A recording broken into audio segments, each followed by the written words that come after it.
后来继续进段消息，来看民进党的党中央今仔日找因党内的立委甲议员开会讨论台北市长的人选。立委吴思瑶会后表示，讲大家讲到上侪届，嘛上届期待的人选，也是行政院副院长陈丽君。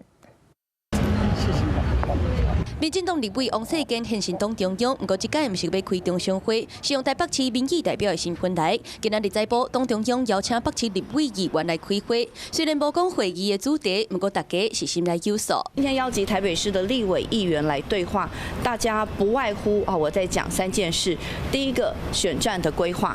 第二个，政策的提出；第三个，市长候选人。民进党北市加配人选也未决定，进前党内进行铺军计划，希望行政院副院长陈丽君会当参选。不过，就伫要3月底呀，也是担保伊讲 Yes I do。他最推崇就是郑丽君副院长，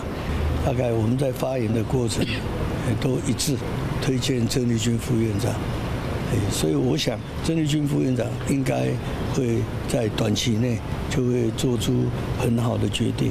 铺军计划做1阵也是无结果，即马阁有其他的人互点名，包括律师谢进武，阁有台北101的董事长高永哲，咁嘛是伫咧讨论的名单。这倒只有在媒体上、社群上看到，在我们的正式的讨论上，我是还没有听到。那首都台北卡关，目前也被提名的县市，包括桃园、新竹市、新竹县、花莲，阁有离岛的金门、连江。其中新竹县传出台北市长郑朝芳有机会点头答应提名，那桃园是按照提名法务部处长黄世杰，无论是倒一个所在人选，拢爱等选对会决议通过，报请党中央提名。今仔日下晡选对会阁要开会，推进县市首长提名的进度。